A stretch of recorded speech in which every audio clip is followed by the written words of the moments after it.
Episode 3 First Battle ပြီးခဲ့တဲ့ episode မှာတော့ Casca ကမင်းသားနဲ့ Griffith နဲ့ချနေအောင်တွေ့ပြီးတော့လာထိန်းနေပါတယ် Casca လည်း Griffith ကိုစတိုက်ကြီးကိုချနေရပဲဖြစ်ပါတယ် Griffith ကလည်းဘယ်ရမလဲမင်းသားရဲ့လက်မာရင်ပဲဆက်တွေးပလိုက်ပါအဲ့ဒါနဲ့ Casca လည်း over acting လုံပြီးအောက်ကိုပြုတ်ကြပါပဲဖြစ်ပါတယ် Casca လည်းဘယ်ရမလဲအောက်ကိုပြုတ်ကြပါနေမှာကောက်ဘူးနော်မြန်ပြန်ထပြီးတော့ပဲပြန်နေချနေပါဖြစ်ပါတယ်မင်းသားလည်းဒါပဲအခွင့်ကောင်းဆိုပြီးတော့ Griffith ကိုအမြန်ချနေရဖြစ်ပါတယ်အဲ့ဒါနဲ့ Griffith ကချနေအောင်တွေ့ပြီးသူ့အဖွဲ့သားများပြေးပြီးလာပါတယ်ဒါပေမဲ့ Casca တော့သူထိန်းလိုက်ပါတယ် Griffith ရဲ့ aura ကြီးကမင်းတို့ဝင်လို့မရဘူးလို့ပြောပါတယ်ဒါပေမဲ့လည်းကိုကောင်ကြီးဝင်မယ်လို့တော့ Casca ဓာတ်ပြပြီးချင်းချောက်လိုက်ပါတယ်အဲ့ဒါနဲ့သူတို့လည်းကြောက်ပြီးတော့ပြန်ပြီးနောက်ဆုတ်သွားပါတယ် over တစ်ဖက်ကိုကြည့်မယ်ဆိုရင်လည်း Griffith ကမင်းသားကိုမတက်အောင်တမန်နဲ့ပဲမင်းသားရဲ့တကူလုံးမှာချစ်ရထင်ရအကူလုံးဖြစ်အောင်လုပ်နေပါတယ်မင်းသားလည်းသူ့ရဲ့တပြန်ပြန်ရှာနေရပဲဖြစ်ပါတယ်သို့တော်ညာလည်းပဲ Casca လွယ်လွယ်နဲ့ရှင်းဖို့မလို့မဟုတ်ပါဘူးမြေကြီးကိုဓာတ်နဲ့ကလော်ပြီးတော့ Griffith ကမျက်နှာမှာနေပိတ်ရိုက်ပလိုက်ပါတယ်နောက်ဒါပဲခွင်ကောင်းဆိုပြီးဓာတ်နဲ့လည်းပိတ်ရိုက်ဖို့ကြိုးစားနေတော့မှာပဲအဲ့ဒါနဲ့အကူလုံးက Casca နိုင်သွားပြီလားဆိုပြီးတော့အန်အောသာကြည့်နေတော့မှာပဲ Griffith ကမျ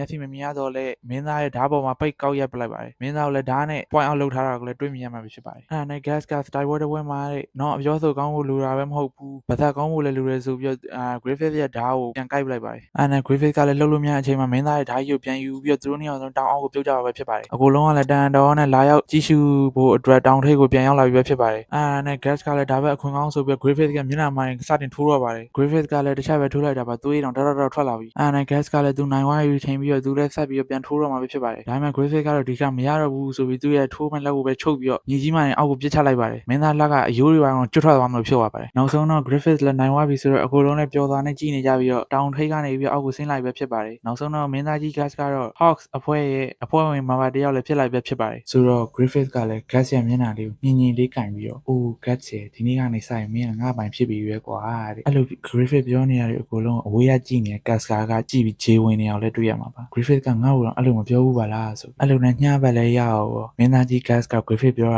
ကိုအလုံးပြန်ပြီးတော့ပြန်လဲစဉ်းစားနေရမှာဖြစ်ပါတယ်အဲ့လိုမျိုးမင်းသားစဉ်းစားနေတဲ့အတွင်းမှာပဲ Hawk ရဲ့အဖွဲ့ဝင်တွေဖြစ်တဲ့လူတွေကမင်းသားကိုတတ်ဖို့ကြံစီနေရပဲဖြစ်ပါတယ်မင်းသားဒီချိန်အခုထိရနိုင်လည်းရတာဆိုတော့မင်းသားကိုတွက်လွယ်မယ်လို့ထင်နေပါတယ်အဲ့ဒါနဲ့မင်းသားလည်းအဲ့ဒါကိုကြားပြီးတော့ဓာတ်ရိုက်ပါယူပြီးထွက်လာမလို့ပဲရှိပါတယ်လမ်းမှာ Casca နဲ့တန်းတွေ့ရ Casca ကလည်းပြောပါတယ်မင်းတို့အကုန်လုံးအခုစူးချိုင်အောင် Gas ကဒဏ်ရာရနေတဲ့အချိန်တွေမှာတော့မင်းတို့အကုန်နိုင်တယ်တဲ့အဲ့ဒါကြောင့်တောင်းမချဖို့လည်းအကြံပေးပါတယ်အဲ့လိုတွေ Casca ပြောနေရတဲ့အကုန်လုံးလည်းမင်းသားအန်းနေကနေပြီးတော့အပေါက်လေးသေးသေးလေးကနေပြီးလှမ်းကြည့်ရတော့ဖြစ်ပါတယ်အဲ့ဒါနဲ့ Crocus ကလည်းပြန်ပြောပါတယ်ငါတို့မယုံနာလားတဲ့ငါတို့ချနိုင်ပါတယ်အဲ့ဒါနဲ့ Casca ကလည်းဘာမှပြောညာပြောနေဓာတ်ယူထုတ်ပြီးလှမ်းပြလိုက်ပါအဲ့ဒါနဲ့မင်းတို့အကုန်လုံးအခုချင်းချင်းအိယာအောင်မပြောင်းဘူးဆိုရင်ငါအခုမင်းတို့အကုန်တပ်လိုက်တော့ပြန်တော့အဲ့လိုနဲ့အကုန်လုံးပြန်သွားကြပါတော့တယ်အဲ့လိုနဲ့မင်းသားအပါဝင် Griffith Casca အပါဝင် Hawks တပ်ဖွဲ့လုံးညဘက်ကြီးကိုစစ်တိုက်တက်ထောက်မှာပဲဖြစ်ပါတယ်ဒါကတော့မင်းသားကြီး Gas နဲ့ Griffith တို့အပါဝင်နှစ်ယောက်လုံးစုပေါင်းပြီးတော့တိုင်မယ်ပထမဦးဆုံးစစ်ပွဲလည်းဖြစ်ပါတယ်ပြီးတော့ Griffith ရဲ့ aura ရဟိုဘက်ကစားနေရခါအကုန်လုံးမီးရှို့မယ်ပြီးတော့ Gas မင်းကကြတော့မင်းအဖော်တွေအကုန်လုံးကိုမင်းကကာကွယ်ရမယ်ရန်သူဘက်ကလာတဲ့မြင်းတက်ကိုမင်းပဲဦးစီးပြီးတော့လမ်းလွှဲရမယ်ပြီးတော့မင်းရဲ့အဖော်တွေအကုန်လုံးကာကွယ်ရမယ်မင်းတော့ကဒါပဲဒါမင်းရဲ့ first mission အလုံးနဲ့အဖော်တွေအကုန်လုံးကလည်းမင်းသားအန်အောဆောင်နဲ့ကြည်နေပါတယ်အဖော်တွေအကုန်လုံးလည်းသိပါတယ်ဒါဟ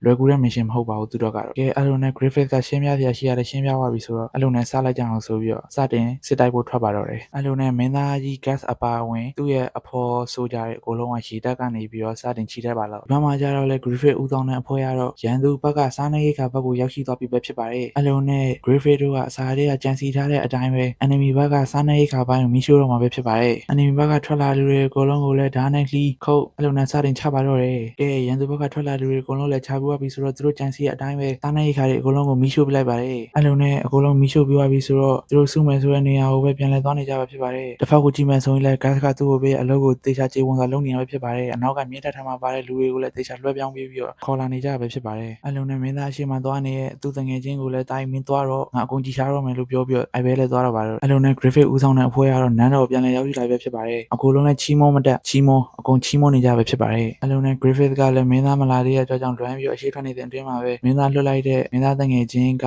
Griffith ဒီရောက်လာပြီးအကြောင်းမျိုးစုံပြန်လဲကြောင်းချနေပါဖြစ်ပါတယ်တစ်ဖက်ကိုကြည့်မှန်ဆိုရင်လည်း Gas ကကျွန်တော်ပြေးနေရတဲ့ပုံစံမျိုးနဲ့ပြေးနေတာဖြစ်ပါတယ်အနောက်ကလည်းမြားတွေနဲ့ဝိုင်းပြနေကြပဲဖြစ်ပါတယ်နောက်ဆုံးတော့လည်းမြားကြောင်းကထိပြီးမြင်းပေါ်ရင်ဒဲထိပြီးတော့မြင်းလည်းမှောက်ကျသွားတာပဲဖြစ်ပါတယ်အဲ့လိုနဲ့မင်းသားလည်းမြင်းပဲမှောက်မှဘာပဲမှောက်မှငါတော့ချမှာပဲဆိုတဲ့အနေထားနဲ့ချဖို့ရည်ရွယ်နေတော့မှရှိပါသေးတယ်အနောက်ကနေမြားတွေအများကြီးဝင်လာပြီးတော့အရှိရဆိုကြတွေအကုန်လုံးပြတ်တက်လိုက်တာဖြစ်ပါတယ်ပြန်ကြည့်လိုက်တော့ Griffith ဖြစ်နေအဲ့လိုနဲ့ Griffith ကလည်းမင်းသားကိုပြန်ကယ်ပြီးတော့ Griffith နဲ့ပါလာတဲ့လူတွေအကုန်လုံးကလည်းရန်သူတွေအကုန်လုံးချနေရပဲဖြစ်ပါတယ်အဲ့လိုနဲ့မင်းသားတို့ပြင်းပြင်းနဲ့အနောက်ကလည်းရန်သူတွေကလိုက်လာတော့နန်းတော်ရှိကိုလည်းရောက်ရှိသွားဖြစ်ပါတယ်နန်းတော်ရှိမှာတော့လူတွေအများကြီးစောင့်ကြည့်နေရဖြစ်ပြီးစတင်ချတော့တာပဲဖြစ်ပါတယ်ကဲအကုန်လုံးသေသွားပါတော့တယ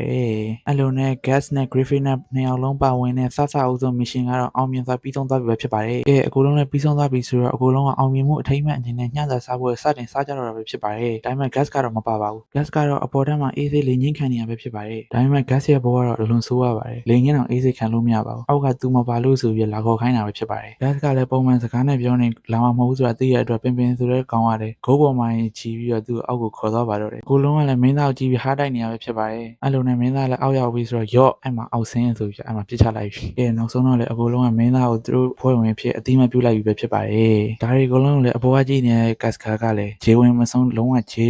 အဆုံးထိကိုဝင်နေရပဲဖြစ်ပါတယ်အဲ့လိုနဲ့ episode လေးလည်းပြီးသွားပြီပဲဖြစ်ပါတယ်ကဲအဆုံးထိကြည့်ပေးတဲ့ညီကိုမောင်နှမတွေအကုန်လုံးလည်းအထူးကျေးဇူးတင်ရှိပါတယ်ဗျာဘိုင်ဘိုင်